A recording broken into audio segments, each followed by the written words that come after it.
contracts. I will also provide examples of sustainability contract provisions and conclude with the advantages of utilizing an integrated project delivery approach to design, construct, and maintain green buildings. On a cold day in January 2007, general contractor Southern Builders filed its petition to enforce a mechanics lien for less than $60,000, allegedly owed on a $7.5 million condominium development. The project was constructed next to a marina on the Chesapeake Bay.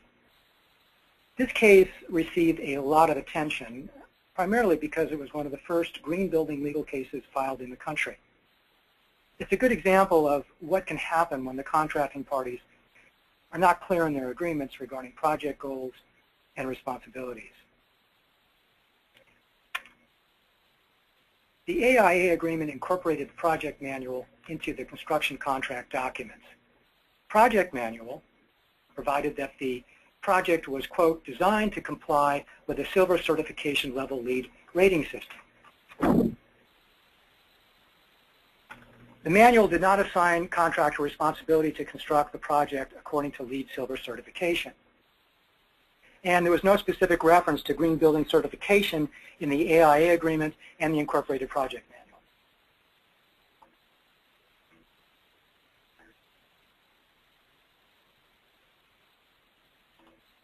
Okay. Now, let me just go back to this.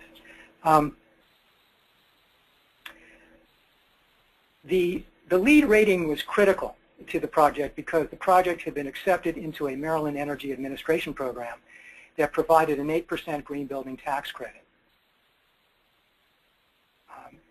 This case is an excellent example of green building projects raising the bar for builders and design professionals with respect to design and construction contract responsibilities. In addition, the case illustrates the economic consequences arising out of failure to achieve certification, in this case, a $635,000 tax credit which was lost. And also, it's important because it points out the failure, it points out how it's easy for the parties to overlook a basic thing with respect to responsibilities, in this case, certification.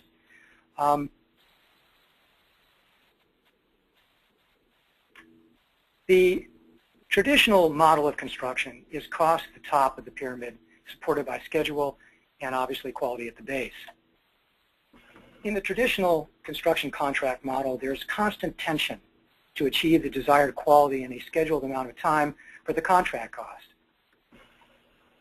In the traditional design bid build model, the stakeholders operate within their own orbits, with the primary goal of performing their contractual work scope for the contract price with little or no concern for the project as a whole. In addition, this delivery model does not fit the sustainability construction project paradigm. In the world of green building, which is increasingly making sustainability construction more mandatory than voluntary, the design build may be fading into the sunset. The traditional design build delivery system gets us closer because of the linkage between the design professional and or contractor at the inception of the project.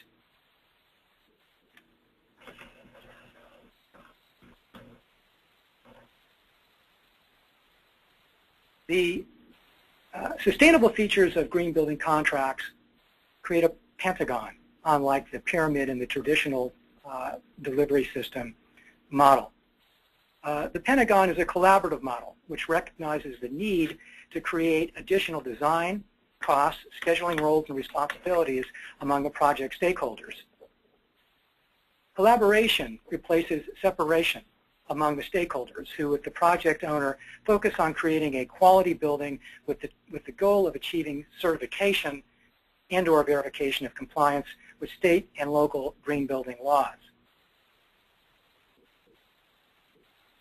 The points in this slide do not include quality, which is always assumed. What is significant is the fact that in addition to quality and price, there are the added considerations pertaining to project sustainability goals. These considerations turn into legal obligations and risks which need to be specifically addressed in the contract documents.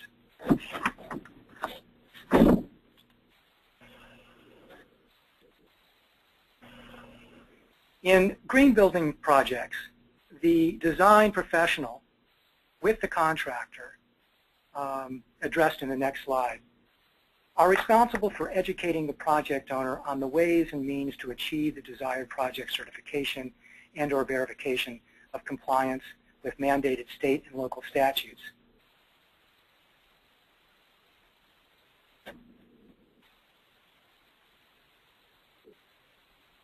The major advantage of collaboration between the design professional, contractor, and owner during the pre-design and design phases is that the process affords the contractor the opportunity to provide input on the strategies and services associated with such things as scheduling production, better cost estimating, and systems evaluation. It also allows for design innovation within a project team environment.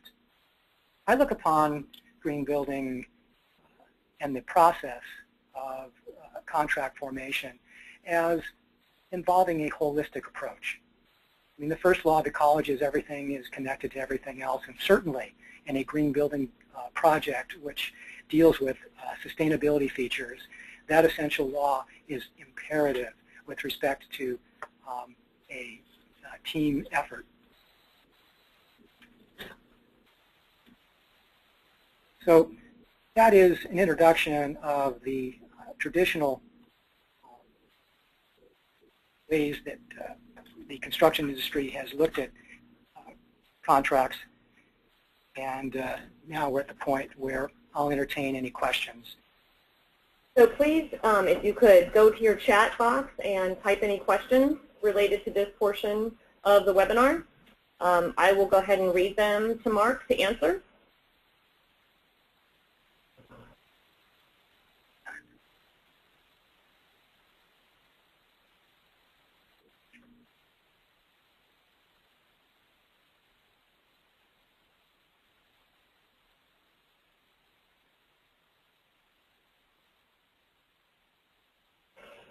Okay. I don't see any questions, so I think we're going to go ahead and move on. Okay, good. All right. So, litigation, everything that reminds us of what we don't want to face in the business world.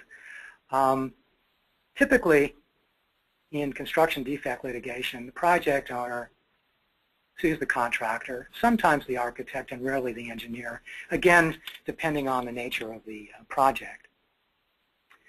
The image in this slide depicts a scale that's gold in nature. It's really a reminder to me to tell you what I tell my clients, and that is that litigation is a sport of kings. It's extremely expensive. It is time-consuming, and certainly it's something that we want to avoid. What are the potential claims that an owner can bring against party defendants? An analysis of the liability for the potential claims listed on this slide involves understanding the roles and responsibilities of the project team.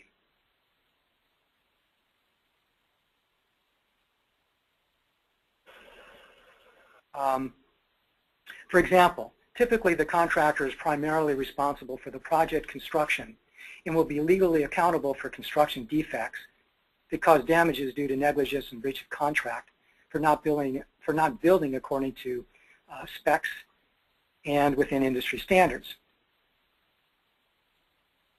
Now, if the contractor is not negligent, and this is a hypothetical, and is not in breach of the contract, can she be liable for product and systems failures that occur 5 years after the project is closed out?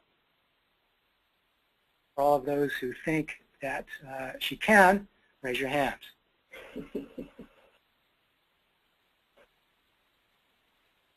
I see. You can raise your hand through the Yes. I do see some hands raised. Uh-huh. All right. And for those that don't think that the contractor will have any liability, raise your hands.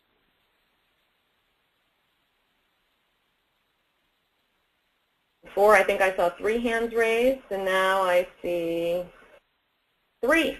Okay. Even. Well, the answer is the answer that we give as attorneys, and that is it depends. First of all, there is a 10-year statute for construction defects, statute of limitations, and certainly if that statute is operable in a particular case, the contractor can be sued, certainly within that 10-year period. But that depends on a number of things, which I'm not going to deal with in detail.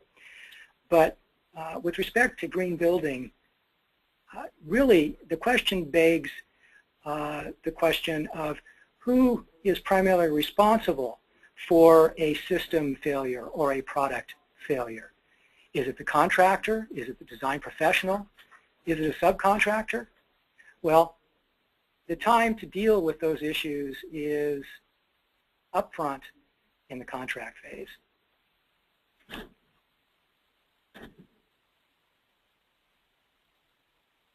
Legal risks with respect to design professionals, as with contractors that work on green building projects, is that design professionals that deal with green building, and they know this, have a higher standard of care. That comes with the additional layer of sustainable features that go into a green building project. With respect to insurance issues, more specifically insurance exclusions, most E&O policies for design professionals have exclusions for warranties and guarantees.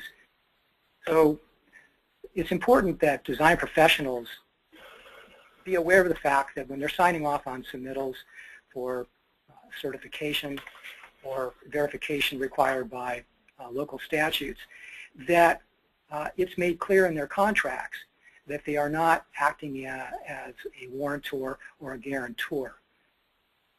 I've done some research, and it's my understanding, actually it's the only policy or the only insurer that generates policies that deal with this issue, and that's Lloyd's of London through the Argo Insurance Group. The policy offers well, the green professional liability policy amends the definition of professional services to include traditional and green design functions, and it doesn't have a guarantees or warranties exclusion.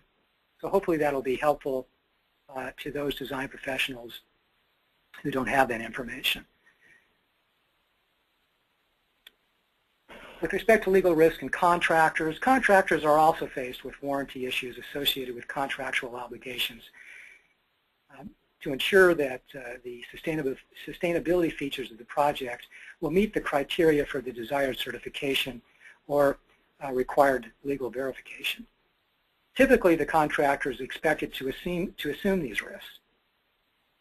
The risk factors listed in this slide underscore the importance of defining in the contract documents the roles and responsibilities of the owner, design professional, contractor, and subcontractors.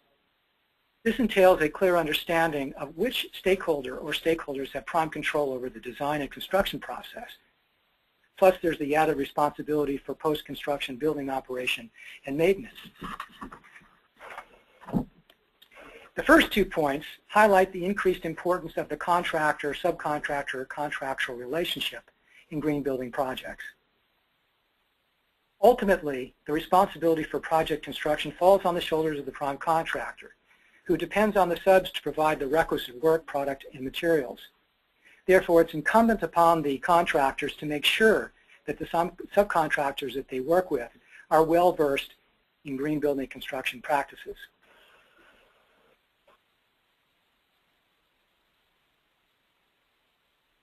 Now, With respect to drafting essentials, I think fortunately, since the Shaw case, the building industry has done an excellent job of recognizing the need to formulate contract provisions that address the unique aspects of commercial and residential green projects. Projects that require collaboration and shared versus separate roles and responsibilities.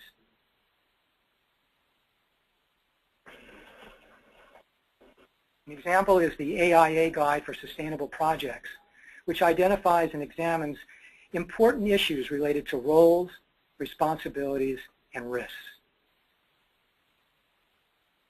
The model language provided, the model language is provided that can be incorporated into existing AIA contract documents to assist the parties in defining, documenting, and allocating the specific roles and responsibilities of the owner, architect, and contractor. And this is to assist the project participants in allocating new risks to the party in the best position to control those risks.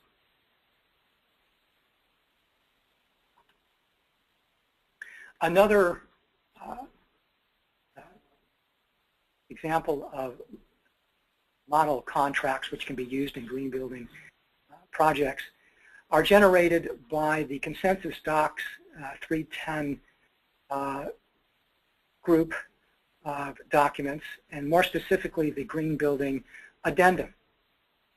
Interestingly, the Consensus Docs guidebook states that if you're looking for documents that are pro-owner or pro-contractor, you should not use these documents. I mean, as you may or may not know, contracts, I think for a good reason, tend to favor the parties that draft them. The industry groups, and I think there were about 26 of them, that came together to draft the Green Building Addendum and the Consensus Docs 310 group, recognized that neutrality needed to be maintained. It's an actual, actually, it's a great group of documents to utilize.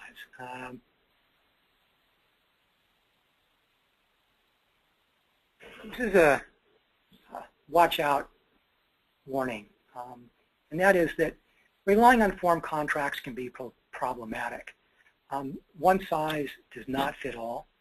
In my practice, I rely on form agreements as a supplemental checklist of the essential elements for the specific contract that I'm either reviewing or drafting. That's not to say that I don't use the model language or the contracts that are generated by the AIA and the Consensus group. I do. But I'm very careful to make sure that the specific project that I'm working on is, or at least the aspects of those projects are carefully considered in the construction agreements.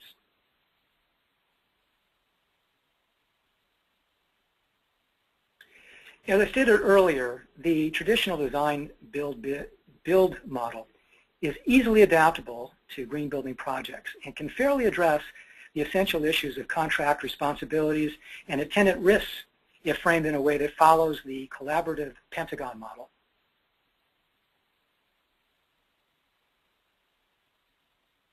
The integrated project delivery model integrates people, systems, and practices. And it does this from the beginning of the design phase. The intent with this particular delivery system is to increase efficiency and reduce waste. IPD creates the opportunity for the creation of a single agreement between the parties that places emphasis on achieving project goals through a collective network of collaboration. What's missing from this slide is the fact that IPD can also involve, and many times does involve, single contracts with linkages to the various stakeholders involved in a green building project. For example, the AIA provides a very good contract or good contract options involving the owner-architect and owner-contractor agreements, which incorporate the AIA general conditions for IPD. Instead of isolating the duties of the owner, architect, and contractor from each other, which the AIA refers to the stakeholders operating within their own silos, the AIA model creates a collaborative environment that integrates the duties of each participant with the activities of the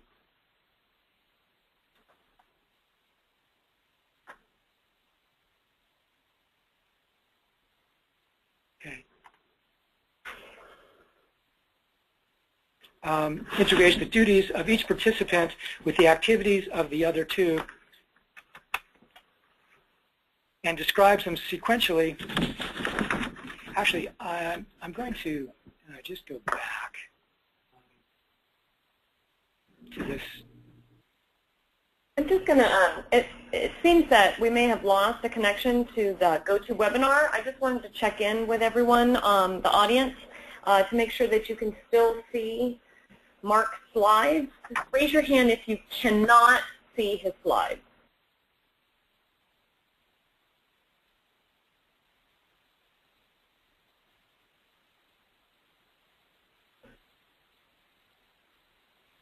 Okay, seems like we still have everybody on the line. We're going to continue, and raise your hand if you do see an issue. Okay.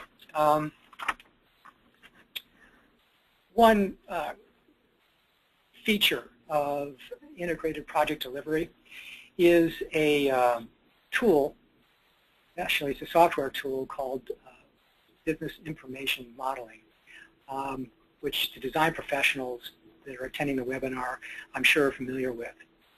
This is a great tool, but it's only a tool, and it's not an agreement. So it's important for the parties that are involved with IPD to have a clear understanding of that.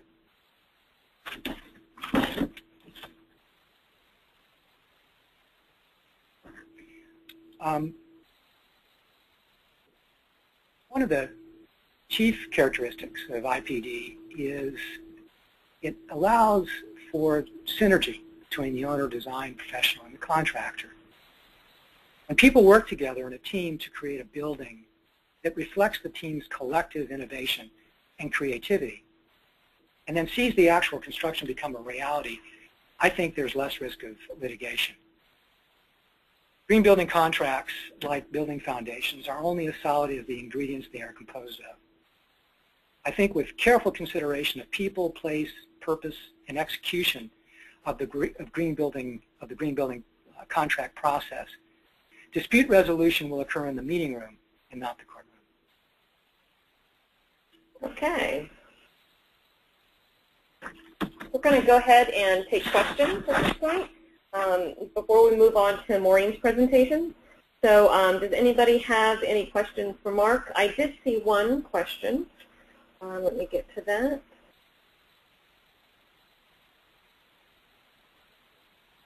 Hold on one moment.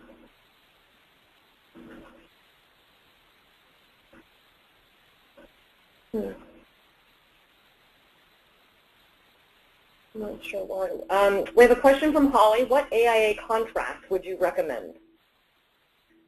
Well, it depends on your project, and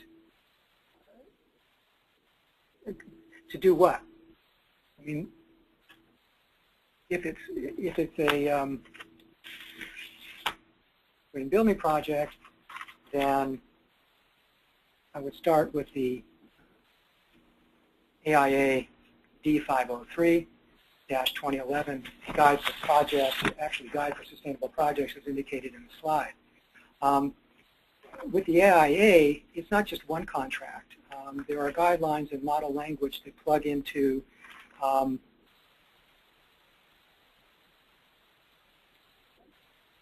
contract between the owner and the contractor, as well as the contract between the owner and the architect. Okay, but she is from a, looks like an energy design company. I'm sorry, no, it's just Emery Design Consultants, I see. So maybe she's a design professional. Do you have anything specific for her? Yeah, I think with those that aren't directly involved with the building project per se, at least initially. And the design opportunities as far as producing services and products should be thought of at the beginning. But I think with respect to that particular type of business, it's important that their contracts are carefully drafted to make sure that they are protected with respect to warranties, and that what they're doing or what they're providing is not something that may become a target simply because business entity has contributed in some way to the project. For example, people who supply materials to projects, green building projects, typically provide the materials, and they don't enter into independent contracts. But with this particular participant, obviously she's involved in a business which provides products and services. And so, the advice is, as I stated in the beginning, is to be careful with respect to your particular needs. Okay. So if there are any other questions for Mark, then we're going to go ahead and switch modes into the green marketing piece. Any more questions for Mark before we move on? We'll give it just a minute for you to type. Also, by the way, I said at the beginning that this webinar will be available, the audio as well as the slides will be available to members through our webinar library. And this will show up sometime next week in the library. Also, I will be sending up a follow-up email that will have any resources that either our presenters talk about. So that way you don't have to frantically write down a website or email addresses or phone numbers. So I'll make sure that we send out a follow-up email with all those resources that either the presenters have talked about over this webinar. Is there something else you'd like to say, Mark? Yes. For some reason this slide went missing, but my last slide was web links for the consensus stocks and the AIA. Okay. And I can certainly provide that to the participants. All they have to do is send me an email. Okay. Well, actually, what we'd like to do is provide it in the follow-up email that I send, if that's okay. That's fine. Okay. Yeah. So I will go ahead and the follow-up email that I send out to all the attendees, I'll make sure that we get the email link to the consensus docs as well as the AIA information that we talked about.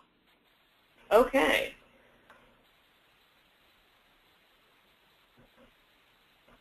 We're going to go ahead and get started.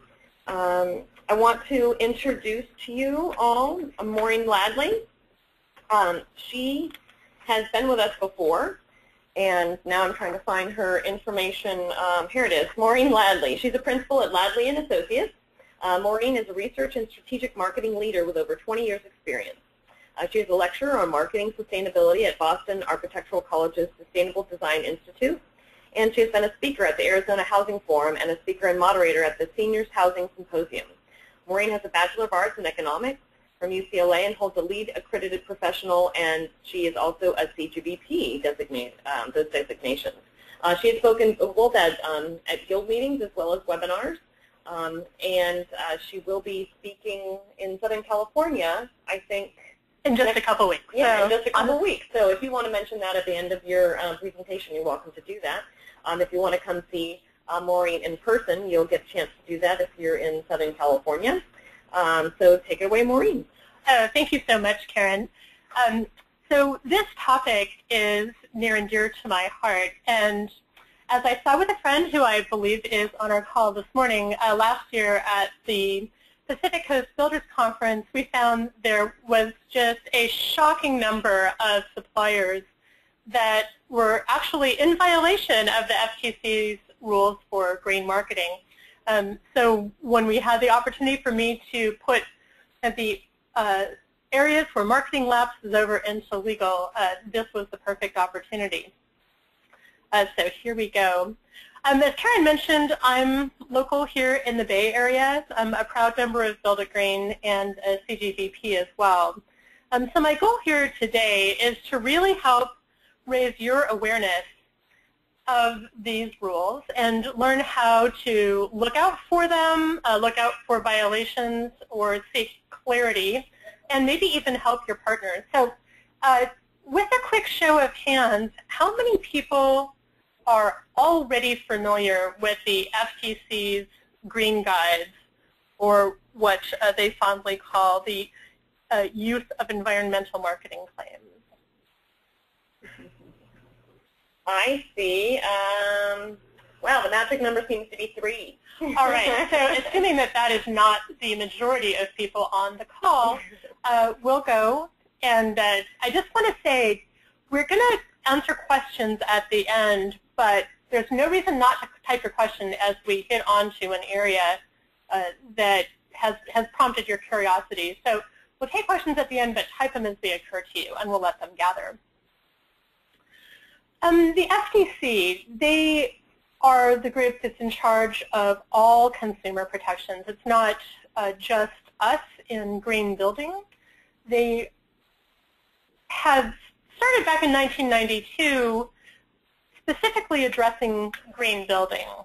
The green guides were established to help, you can read for yourself, but avoid making false claims.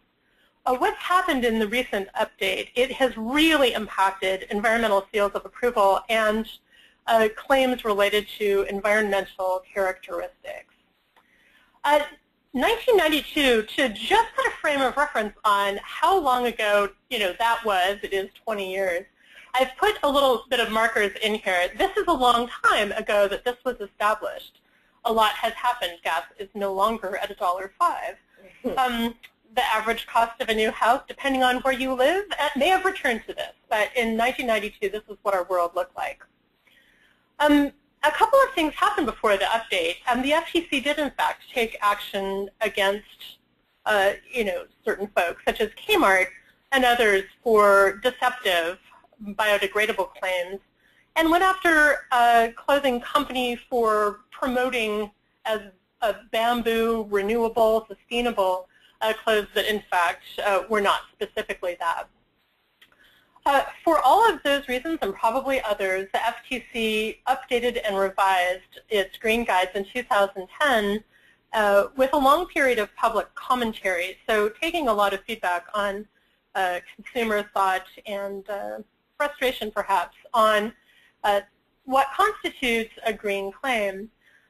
I would say 2010 feels like a long time ago when you think that's when the first iPad was released, and again, gasoline was a mere $2.73 per gallon. So even that seems like a long time ago. So these have been out and have been out as their update, for a reasonable amount of time. I think where my greatest concern and why I wanted to speak to this group really hits on 2 points.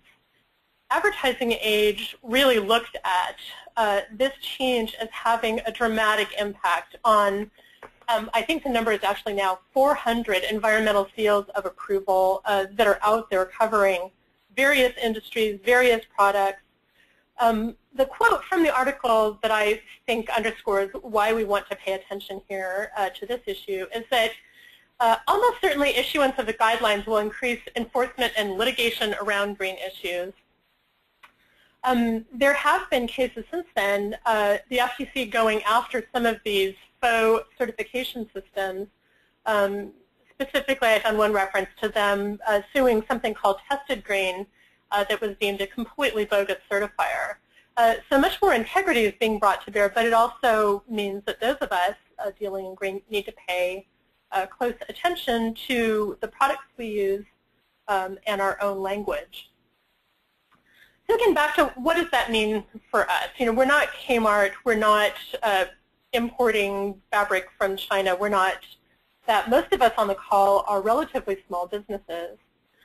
I would say because we are relatively small businesses, we really want to get the marketing right at the start. It saves so much time and money to just do it right the first time.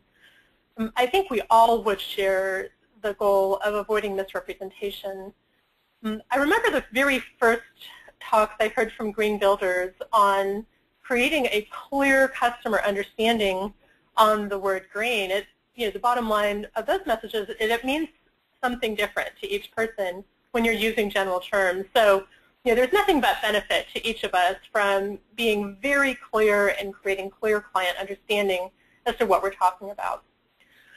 Where I think you really want to use this information is if you're an architect, or if you're a contractor, you're a production home builder, you're someone else, you're using other products. You're choosing products and services that come with labels. And I think you want to bring a critical eye to those labels, those environmental certificates, and how they are describing. I'd recommend that you spread the word to partners and your suppliers. If you find folks are not promoting themselves correctly, give them a little heads up. Again, as with Mark's disclaimer, this is marketing advice. It's not legal advice.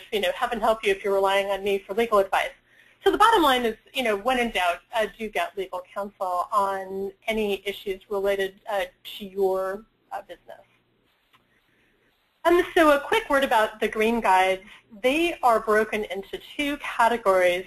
It's actually three, but the last one doesn't affect us here this morning. The first one is general principles, and by that, it's general principles of marketing. It addresses the things that marketers love to get up to with making exciting claims of new, improved. And the second part is specifically to environmental impacts being claimed. And so I'm going to specifically address those areas. I have to tell you, I'm going to recommend at the end that you go to look at and download the right section of the FTC's green guides for your own review. If you were like me, you will find the language a bit cumbersome. What I wanted to do for my own clients and our own use was to boil these down to a simplified checklist. I've embedded that here into the presentation, so as Build It Green makes this available, since you are all virtual attendees today, I can't send around handouts. So forgive the violation of the prime directive on PowerPoint of putting lots of words in a few of the slides, but it's really meant so that you can have the slides and my distillation of a checklist all at the same time. Do take those and make your own checklist on something that's understandable and easy for you and your team to use. So that said, let's talk about the things marketing directors get up to. Under the general principles section, they address the qualifications and the disclosures, the distinction between are you talking about a product or a package, just how much of an environmental attribute and you can claim. And when marketers say new and improved, now 10% more recycling, they want to know compared to what. Here is that portion of the checklist. So when you're talking about the qualification or disclosure, they really want to know that your text is legible, that it can be read, it's by whatever claim you're making. The distinction between product, package, service, if something says recyclable, which component of it are you talking about? Marketers love this situation where you were 2% recycled content and now you're 3%, 50% more. They want you to keep that in context. That's still pretty insignificant at the end of the day. So that would not pass muster for is this a significant environmental impact. And in a comparative statement, if you're saying, now new and improved 10% more, they want to know then what, your last package from leading people in the marketplace. Most of this is, this part of the checklist is a position to reduce exaggeration, which has been the lifeblood of marketeers since the dawn of time, certainly since the time period represented by Mad Men, and to reduce ambiguity for consumers. So let's look at a couple examples out of classic consumer products. So the picture on the right is aluminum foil, somewhat generic. I apologize for my picture quality, but you can see on the edge of the aluminum box, they even say best wrap. You know, this is irresistible to marketing folks. So imagine, if you will, that the box said recyclable. The question is that sufficient? If it just said recyclable, would it be clear if they meant the box, the foil itself, or some other component? This is what they're asking you to be clear about. So if it said recyclable, there should be some corresponding language about the box, if that's what they mean, or corresponding language about the foil itself. The guides are just asking for clarity in this. Here is one of my favorites. I just happened to pick on BioBag because they were the first ones I found on the internet to download. Here we have a picture of certified compostable dog waste bags.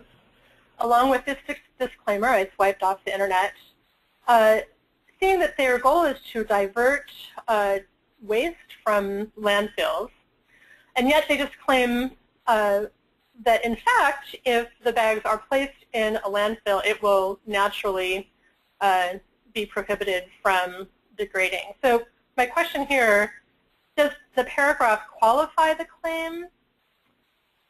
Is a dog waste bag going anywhere other than the landfill? You know, does how this is being used potentially overstate this claim?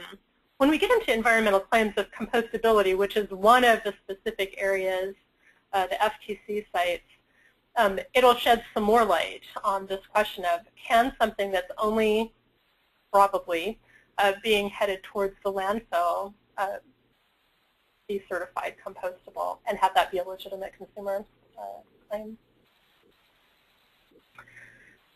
So now to the nitty and gritty of the environmental marketing claims themselves. These are the areas that the FTC has specifically addressed. Everything from a general claim of earth-friendly to the actual performance of the product. So let's dive a little bit into those areas. Forgive me, this is where you have the checklist showing up as part of the presentation again. Under the general product or service offer, it's really addressing the eco-safe, environmentally friendly, showing the happy planet on the box. What they're really looking for is, if you're making a broad environmental claim, have you put a qualifier for that? What is it that makes it environmentally friendly? I've noticed a great reduction, at least from my own perception, of packaging that says all natural, which, since uranium is also, it's sort of a meaningless claim for health or safety. So we've started to see things go away from those from the broadest context. You can still claim these things if you support them. You need to have the qualifier for the claim, and I would say you need to have it easily found on the packaging. So when we get into degradability, biodegradability, photodegradability, they really focus on, you need scientific substantiation for this, and it has to be within a reasonable time frame. It can't be, we're going to decompose in 10,000 years, so therefore we can claim that. It has to be something that would be within a reasonable consumer's expectations if you're claiming biodegradability, and you need to have the scientific substantiation. It's going back to the dog waste bag example, on the compostable claim, it's with here and with recycling that extra burdens for marketing claims start to appear. So first you have a reference to, it has to be, have scientific evidence that the materials will break down into usable compost, meaning naturally compatible materials, in a safe and timely manner. This is where the extra burdens come in. They want to know that either you have, if you're making this claim, you need to also assert that a composting facility is available in your area. So we here in Alameda County are fortunate in that the county is very aggressive in, composting, recycling. But if you were from an area, say, in the middle of the country that didn't have any municipal composting, there's also a burden that does the item break down in a home composting device. Online in the case of dog waste, there's a lot of debate on whether home composting gets hot enough to really put this into effect. So the fact that you now need to be sensitive as to where you're marketing if a composting facility is available, this may have nothing to do with your particular practice or product, but it's one of the areas where geography and what's available starts to surface. Probably the most examples that are written in the FTC guides are related to things being recyclable or having recycled content. This is another one where you start to get into location-specific considerations. With recyclable, they want to know, in fact, that it can be collected and separated from the waste stream for reuse.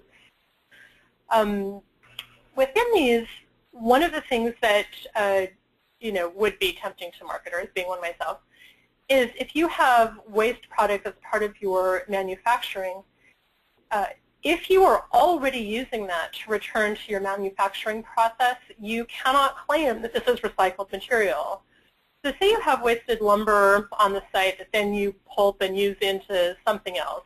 I'm showing my construction ignorance by that example, but something simplistic like that. If you were producing cabinets and you typically take the shavings and use them for something else, that was never headed to the waste stream. You cannot, in fact, claim it as recovered or recyclable. You were already using it, so certainly a gray area.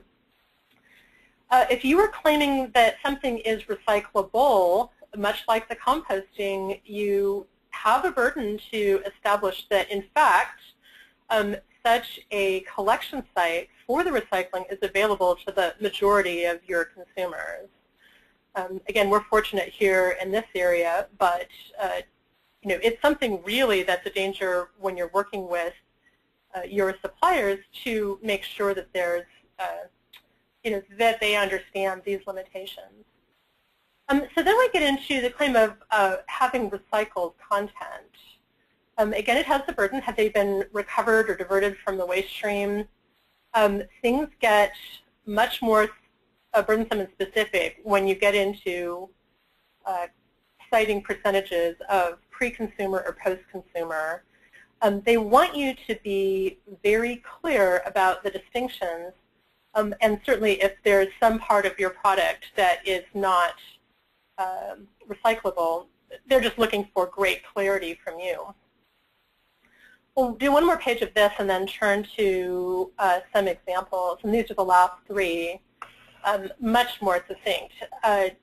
If you are seeing that a source reduction has been claimed, that either you're using less volume, less weight, it's less toxic, all you need to do is have your backup to that. How is that claim qualified? 10% less packaging. Less packaging than what? They just want you to complete that thought. 50% less volume, than what? Another example that has a location consideration to it is the refillable package claim. If you're offering refillable packages, that which you use to refill the package must be sold in the same area. You can't make that claim if you can't find that in the area, or if they're saying, oh, you could use this bottle again, that you can't label it as a refillable package. And then the very last point that they make is if you're claiming ozone safe or ozone friendly, you would need just to substantiate why that would be true. So let's look at some examples. And I haven't picked these for any reason other than they were some of the first that came up in my web searching. So these examples weren't picked either because they're good or bad, but I thought they were good illustrations. So the first I came across was looking at insulation with an ecological claim. Now here we have a product from Owens Corning. And I've picked some of the disclaimer information about this product that came from their website. So they talk about the sustainability benefits, and this is their EcoTouch attic insulation. They're claiming that it contains 99% natural ingredients with a footnote. Certified to include a minimum of 58% total recycled content with a footnote, and it's formaldehyde-free. So I would say that, in fact, they've offered some additional information, however you feel about this particular kind of insulation. They have, it seemed, qualified their claim and say right here that it's been certified by scientific certification systems to have this level. So they're citing their scientific basis, and they're citing what's in that by weight. So I would say in this case, there's a reasonable case that they have qualified their claim, the claims that they've made of environmental consideration.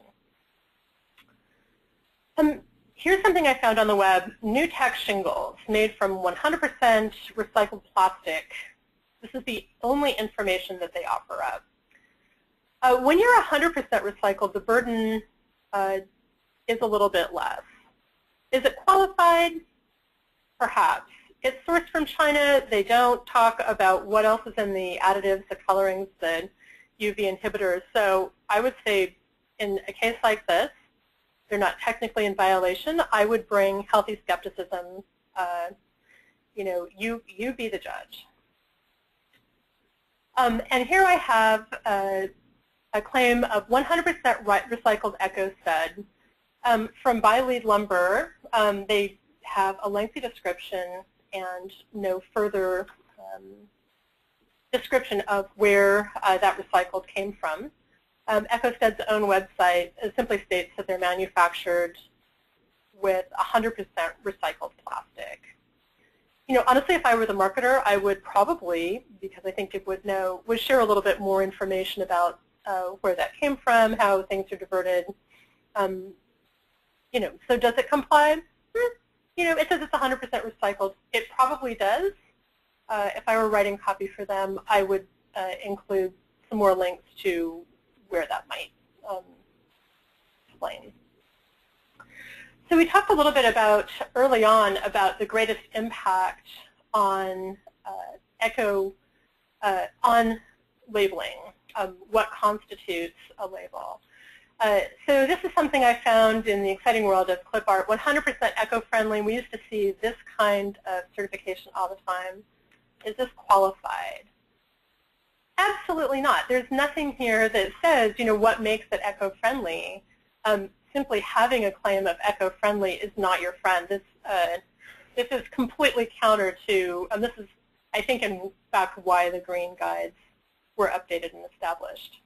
What does eco-friendly actually mean? It doesn't mean anything. It is open to interpretation. No reasonable consumer could decide what that means. And in fact, they would be right to assume that you've done your due diligence. So, eco-friendly, we could guess at what somebody might mean by that. But that's really what the green guides are about, is removing the ambiguity. So this is really where, the well-established third-party endorsements and third-party rating systems are your friends. These are organizations that have put a great deal of study, thought, and effort to make their labels meaningful. And so when you're working with partners and suppliers and they're making green claims, it's so much more helpful to you to know that they're working with well-established organizations of long standing, rather than the fly-by-night, eco-friendly or something else without that substantiation.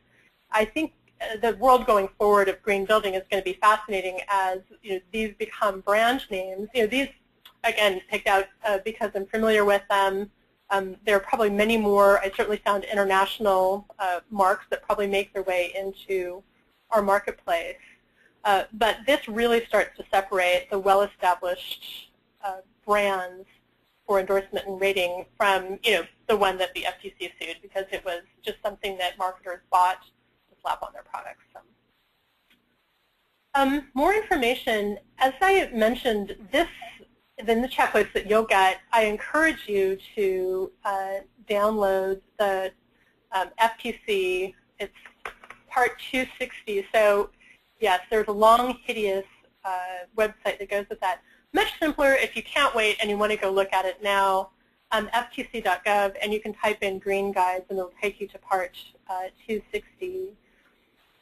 The language is cumbersome, but once you start to boil it down and look at it, use the check sheets, edit it to make it usable for yourself. I think as small businesses, our primary concern, and certainly the primary concern I bring in working with my clients, is I don't imagine the FTC is ever going to get around to looking at businesses of our size. But certainly if we misrepresent ourselves to our customers, I think that's our greater danger.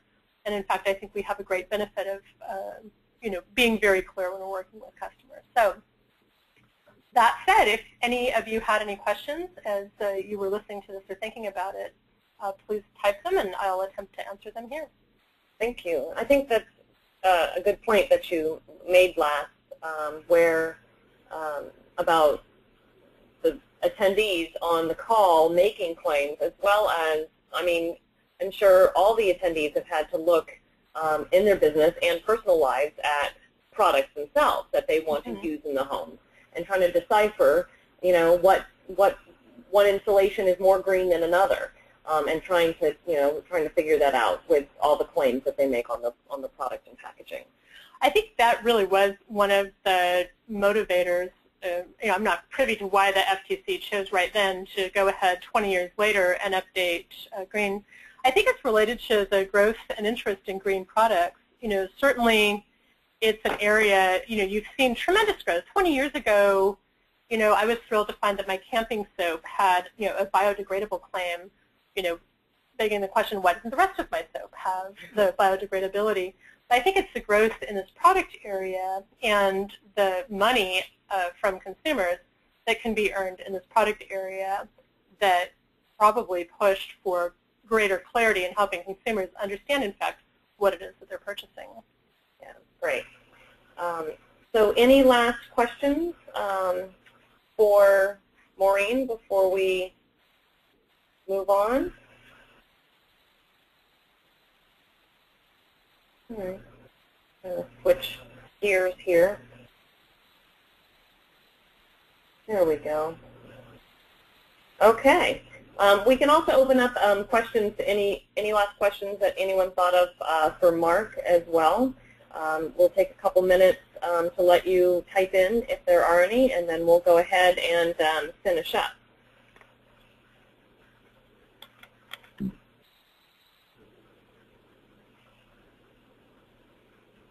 I know it's a lot of information to take in. And again, I'll be following up with an email for the resources that both Mark and Maureen have mentioned over this webinar, as well as if for members, you'll have access to the slides as well. And this is Maureen. I'd just like to offer one more thing. If anybody comes across a product or other offering that you find especially egregious, I would love it if you would send it my way so I can start to have a collection of companies that are still not quite up to speed on the rules of green marketing. Yes, go ahead, Mark. Yeah, I want to just follow up on the one question I received regarding what contract should I use. And what was the attendee's business? She was, I think, a design professional, Holly. Design, oh, a design professional. Design professional. Yes. Okay. I think that's, I mean, from what I can tell for her company, it says Emory Design Consultant. Okay.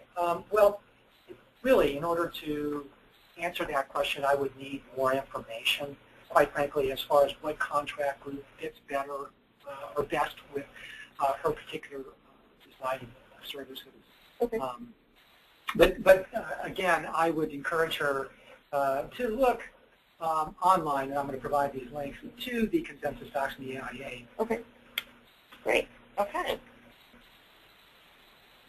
Well, no questions. So I think we're just gonna finish up here. So I thank you for attending today, and I hope you'll join us for the next webinar. It's on universal design, and the Mark Mendelson is from Universal Design Specialist is going to talk about how he incorporates universal design in many of the projects that he does. And in fact, he has the name of the title of the webinar is such because he is actually saying that he has too much business and that the aging population is in need of many of these specific design choices when they are remodeling or buying or building new homes. And he thinks this is a great opportunity for you to expand your businesses and to a different area, just like green building is. And he is wanting to share that with all of you. So we'll be doing that on Wednesday, May 23rd from 11 to 12:30. And the registration is open as of a few days ago. If you'd like to go ahead and you can register now. And registration will be open up until 9 a.m. On May the 23rd. Okay, so if you have questions or feedback, these are contact information. Again, you don't have to take these down right away if you don't want to. I will be including it in an email. And we also hope that you will take a few minutes to answer the survey that will pop up as soon as you leave the webinar. And we'd like to really know how we're doing on our webinar offerings. If you have any suggestions on a webinar that you'd like to see, or maybe a guild meeting that that you missed that you would love to see as a webinar, we also do that occasionally as well. And if there aren't any more questions, I will go ahead and, Holly says, are you getting my questions? And I only saw the one question that you had about the AIA contract. So if you have another one, go ahead and type it in like you just did that question. And I'll wait just a moment for her to have a chance to type one in.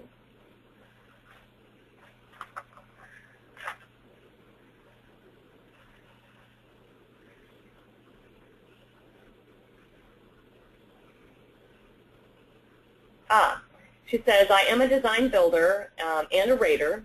How do you assign liability, Mark? Well, that's a good question. I think raters have to be, well, let me back up. How do I assign liability with respect to a rater? Obviously, the possibility there, or the potential risk for raters is, I think, the conflict issue. If the rater is retained by a contractor as opposed to the homeowner, let's say to verify a project, it's important that your capacity as a rater, that you cover in your contract the fact that you wear one hat, and that is the hat of objectivity, that really the metrics that you rely on are set and established, and you have no control over that.